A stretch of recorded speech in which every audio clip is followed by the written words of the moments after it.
Everybody like and subscribe, praise the bell icon. Story number 1. There was once a small toy store, tucked away in a forgotten corner of an old city. The kind of place that seemed stuck in time, with dusty shelves lined with toys that looked like they hadn't been touched in decades. The store's owner, a quiet old man named Mr. Grayson, rarely spoke to customers and always seemed to watch them with eyes that held a strange, unsettling gleam. One chilly autumn evening, a young woman named Claire wandered into the store while exploring the city. The door chimed softly as she entered, but the inside was eerily silent. The air smelled faintly of old wood and something else, something faintly metallic, like rusted iron. Claire's eyes scanned the shelves filled with dolls, wind-up soldiers, and wooden animals. But what caught her attention was a peculiar toy tucked in the corner, a small, lifelike marionette with cracked porcelain skin and glass eyes that shimmered unnaturally in the dim light. Mr. Grayson appeared suddenly behind her, his voice barely above a whisper. "That one's special," he said, nodding toward the marionette. "They say it's alive in a way, but it's been sitting here a long time, waiting for someone to play with it." Claire laughed nervously and asked, "Alive? Like haunted?" He only smiled, a smile that didn't quite reach his eyes, and said, "Be careful what you wish for." Ignoring the warning, Claire bought the marionette and took it home. That night, as the wind howled outside, strange things began to happen. The marionette, which had been lifeless in the daylight, seemed to shift positions ever so slightly. At first, it was just subtle. A hand moved from its side to rest on its knee, or its head tilted at an unnatural angle. Claire told herself it was her imagination, but soon the noises started, soft creaks, the faint sound of tiny footsteps in her apartment when no one was there. The marionette's eyes, those glassy, cracked eyes, seemed to follow her whenever she moved. Then came the whispers. Faint at first, almost inaudible, words she couldn't quite make out, like the marionette was trying to speak through the dark. Claire's nights grew restless. She tried to throw the toy away, but no matter where she put it, the marionette always found its way back to her bedside. One night, the whispers turned into pleading voices. Claire woke to find the marionette sitting upright on her chest, its tiny hands digging into her skin, cold and unyielding. Its cracked porcelain face was twisted into a cruel smile, and from its glassy eyes, tears of blood welled up and spilled onto her. She screamed and threw the toy across the room. The marionette shattered into dozens of sharp pieces, but even then, the voices didn't stop. Instead, the shadows in her apartment grew thicker, and the temperature dropped so low her breath fogged the air. From the broken pieces on the floor, Claire felt eyes watching her. Something ancient, something hungry. In the days that followed, people who came near Claire's apartment reported hearing a child's laughter echoing through the halls, chilling and unnatural. And sometimes late at night, passersby saw a small figure with cracked porcelain skin and glowing eyes wandering the streets, a marionette searching for its next player. Claire disappeared soon after. All that was left behind was the shattered marionette and the faint scent of rusted iron that lingered in the air, a silent warning to anyone who dared to find the toy store again. And the old man? Mr. Grayson vanished without a trace, the store locked up tight as if it never existed at all. But sometimes, if you walk past that forgotten corner on a cold, quiet night, you can hear the faintest chime of a doorbell and the soft, chilling laughter of a toy that never truly dies. Story number 2. In the quiet town of Maple Hollow, there stood an old toy store called Whimsy Wonders. It had been around since the 1950s, tucked between a boarded-up candy shop and a thrift store no one ever seemed to go into. The store had a faded sign with a hand-painted Jack-in-the-Box and the words, "Since 1954." Everyone in town knew about it, but no one really went there anymore. At least, not after what happened in 1997. It was a cold November evening when Jenna, a 17-year-old high school senior, took a part-time job there. She didn't think much of the rumors. They were the usual small-town superstitions, stuff about dolls moving on their own, toys rearranging themselves overnight, and something about a girl who went missing back in the 70s after her parents left her in the store for just a few minutes. Jenna figured it was all talk. Just things bored kids exaggerated to creep each other out. Her first few shifts were uneventful. The place was dimly lit, smelled faintly of old wood and dust, and was stocked with antique toys no one really bought. Wind-up monkeys, porcelain dolls, marionettes, even an old Ferris wheel model that clinked and rattled when you turned it by hand. The owner, Mr. Darnell, was a gaunt, soft-spoken man in his 70s. He barely acknowledged her most days, only appearing from the back room to lock up or murmur that it was time to close. Jenna never saw anyone else go in or out of that back room. There was no computer, no register, just a small wooden cash box and a rotary phone mounted to the wall that, she noticed, was never plugged in. One night, about 2 weeks into the job, Jenna had the closing shift alone. Mr. Darnell had said he had an appointment and would return in the morning. She was sweeping near the puppet aisle when she heard something, a faint laugh. It sounded mechanical, like one of the laughing clown toys, but lower, broken. She walked the aisle slowly, heart pounding, trying to convince herself it was nothing, maybe just a toy that wound itself loose. She was halfway through the store when she noticed one of the dolls was missing from the shelf. It was a porcelain girl doll with glass eyes and a blue dress. Jenna remembered it vividly because she always felt like the thing was staring at her. She hadn't moved it. No customers had come in. She checked the floor. Nothing. Then behind her, she heard a soft tap, tap, tap. She spun around. Nothing. The lights flickered. The back of her neck tingled like static. She finished her shift in silence, barely breathing, constantly looking over her shoulder. When she returned the next day, Mr. Darnell was in the same spot he always was, behind the counter, like he'd never left. He said nothing about the missing doll, though it was mysteriously back on the shelf. Things escalated quickly after that. Jenna began hearing voices, not just laughter, but whispers. Garbled, childish voices saying things she couldn't quite make out.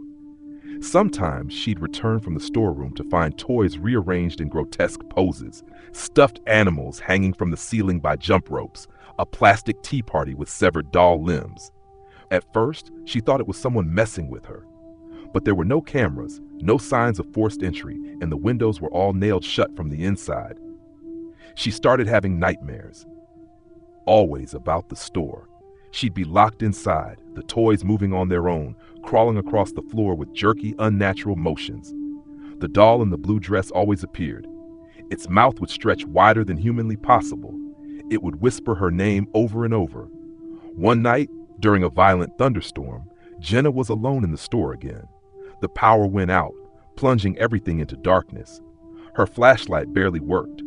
She tried to lock the front door and wait out the storm, but it wouldn't latch. Then, she heard something dragging across the wooden floor, a slow, deliberate scrape, like something being pulled. The dragging stopped behind the counter. She crept forward, holding the flashlight like a weapon, and peered over the counter. The doll was there, sitting upright, its head tilted, smiling. She screamed and backed away, tripping over a jack-in-the-box. It clicked once, twice. Then the lid sprang open and a figure popped out, but it wasn't the toy she remembered. Its face was human, half rotted. It looked like a child's corpse, dressed in clown makeup, its eyes wet and black. Jenna ran, but the aisles seemed longer, like they were stretching. Shadows moved along the walls. Toys twitched. She made it to the back door, desperate to get out, but it wouldn't open. It wasn't even a door anymore, just a blank wall. She turned to find the dolls lined up in the aisle, all facing her. One by one, they tilted their heads in unison, and then they started walking. The next morning, Mr. Darnell arrived to open the shop. The lights were working. Everything was clean, pristine. But Jenna was gone. Her coat and phone were still behind the counter. The police found no evidence, no sign of struggle, no prints. The only strange detail was the security footage from a nearby building. It showed the lights in Whimsy Wonders flickering wildly around 2:37 a.m., then going completely dark. When they came back on 5 minutes later, a single figure was visible in the store's display window. It was a porcelain doll. They never found Jenna. Whimsy Wonders closed a month later. Mr. Darnell vanished not long after. To this day, the building sits empty. People say they still hear laughter coming from inside on stormy nights. And sometimes, just sometimes, you can see a flicker of light in the display window. And if you look close enough, they say, the dolls are watching. Story number 3. In 2008, a woman named Erin took a seasonal job at a newly opened pop-up toy store in a suburban strip mall outside Dayton, Ohio. The place was called Tinker's Treasure Trove, and it had just appeared seemingly overnight in an empty storefront that had been vacant for years. The sign was cheerful and colorful, but off somehow, as if it had been painted by someone who had never actually seen a toy store, just heard about one in a dream. The manager, a man named Clyde, was unusually stiff and formal. He wore a beige suit that looked like it hadn't been cleaned in decades and introduced himself with a limp handshake and a blank expression. He never smiled. Erin was 24 at the time, between jobs, and figured it was just an eccentric gig to tide her over through the holidays. The store was odd from the beginning. There was no music, no plastic packaging, and nothing electronic. Everything looked handmade or antique. Wooden animals with peeling paint, rag dolls with yarn hair, marbles in cloudy jars, and metal wind-up toys that clicked and jerked as they moved. No barcodes, no modern branding, just shelves and shelves of items that looked like they belonged in an attic or a museum. But people came. Strangely enough, the store did well. Parents brought their children, drawn by curiosity. Kids seemed fascinated with the toys, but almost too fascinated. Erin noticed how quiet they'd get once inside. They'd pick up a doll or a spinning top and just stare at it, like they were listening to something no one else could hear. She watched a little boy named Marcus grip a jack-in-the-box so tightly his knuckles went white. When his mother tried to take it away, he bit her arm until she bled. That family never came back. About 3 weeks into the job, Erin began hearing things at night, soft scratching sounds coming from inside the locked display cases. She tried to brush it off as mice, but it didn't sound like mice. It sounded like fingernails. Once, when closing up, she thought she heard a voice, a high-pitched child's voice, whispering her name. She turned and saw nothing but a row of cloth puppets hanging limp against the wall. One evening, Clyde asked her to stay late and help organize some new inventory that had arrived in plain wooden crates with no labels. The store had no loading dock, no delivery truck, no explanation for where the crates had come from. Erin pried one open and found a set of marionettes inside. Each one had a face that looked unsettlingly human. Too detailed, too familiar. One looked just like Marcus, the boy who had bitten his mother. She stepped back, heart pounding, and looked to Clyde. He simply nodded once and said, "Some toys are more special than others." The lights flickered. Every puppet in the box turned their heads toward her. She quit the next morning, told Clyde she was done, and left without waiting for a response. That night, she had terrible dreams. Visions of children with glassy eyes trapped inside wooden bodies, trying to scream but making only tiny squeaking sounds like toy springs. 2 weeks later, she decided to visit the strip mall again, just to see if the place was still open. Tinker's Treasure Trove was gone. Not closed. Gone. The storefront was empty. No sign it had ever been occupied. She asked the nail salon next door if they knew where the toy store had gone. The owner looked confused. "What toy store?" she said. "That space has been empty for years." Erin tried to find any record online. There was nothing. No business license, no social media, no receipts. She still had her name tag and a yellowed flyer from the store, but when she showed it to others, their eyes would glaze over. Some even forgot the conversation entirely. A year later, she received a small package in the mail. No return address. Inside was a single marionette, wooden, hand-carved. The face was unmistakably her own. She burned it that night. But sometimes when she's alone, she swears she can hear faint wooden footsteps in her hallway. And once, just once, she woke up to find thin scratches running down her bedroom door, like someone had dragged tiny fingers across it again and again, trying to get in. Story number 4. Back in 2013, a man named Ruben took a job as a night cleaner for a now-defunct regional toy chain called Playtime Palace. It was one of those huge warehouse-style stores. Bright lighting, high ceilings, and rows upon rows of shelves packed with every kind of toy imaginable. The location he worked at was about to shut down for good due to poor sales, and Ruben had been hired just for the final week to clean up the place overnight before it was permanently closed and gutted. The manager gave him a simple list: mop the floors, clean the bathrooms, dust the shelves, and gather any leftover items into boxes. It was easy money, and Reuben liked the solitude. He showed up every night from midnight to 6 a.m., working alone in the silent, echoing store. But by the second night, he started noticing something strange. The first thing was the music. The overhead system was supposed to be off. It was wired to the store's main power grid, which had already been partially disconnected. But right around 3:03 a.m., soft carousel music began playing. Not just once, it happened at the exact same time every night. The first time, Reuben assumed it was a timer or glitch. The second night, he made sure to check the panel. It wasn't plugged in. On the third night, the music started again. This time, it wasn't coming from the speakers. It was coming from the toy aisle. He followed it, flashlight in hand. The tune got louder near the section with ride-on toys and rocking horses. One of the spring-loaded plastic ponies, the kind kids sit on and bounce, was slowly rocking back and forth on its own. There was no draft, no vibration in the floor, just slow, creaking motion and the tinny song of a music box echoing somewhere nearby. He reached out to stop the horse. The second his fingers touched it, the music stopped.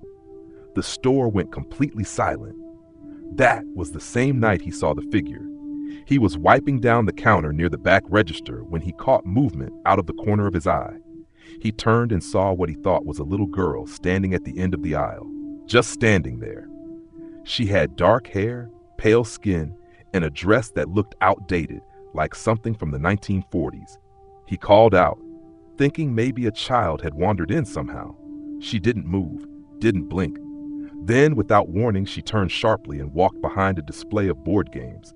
He chased after her, but when he turned the corner, the aisle was empty. He checked the doors. They were locked from the inside. No footprints, no alarms. By the fourth night, Reuben started to dread going in. He tried bringing earbuds, tried ignoring the strange things, but they got worse. Toys would be missing from one shelf and appear in others. One night, he found a pile of plush bears stacked neatly in a circle in the middle of the floor, facing inward like they were gathered around something. Another time, every talking doll in the store, dozens of them, started laughing at once, not their usual pre-recorded giggles. These were broken, choked, like they were being strangled. On the last night of the job, Reuben came in to finish packing the remaining items. He turned on the back lights and headed into the inventory room. The door slammed shut behind him. The lights flickered and then died completely. Pitch black. He pulled out his flashlight, but the beam was weak. He could hear something moving behind the shelves, soft dragging sounds and the distant squeak of rubber wheels. Then something brushed past his leg. When the light flicked back on for a split second, he saw them. Toys. Hundreds of them. Dolls, robots, trucks, action figures.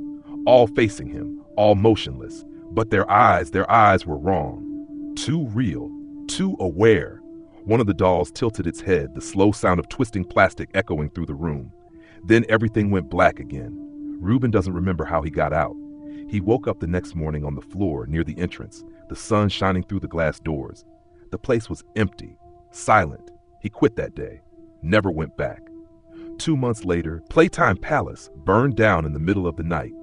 Official report blamed faulty wiring, but firefighters claimed there were no signs of electrical issues. And one of them swore he saw a small figure watching them from the upper window as the building burned. A little girl, smiling, holding a charred, melted doll in her hands.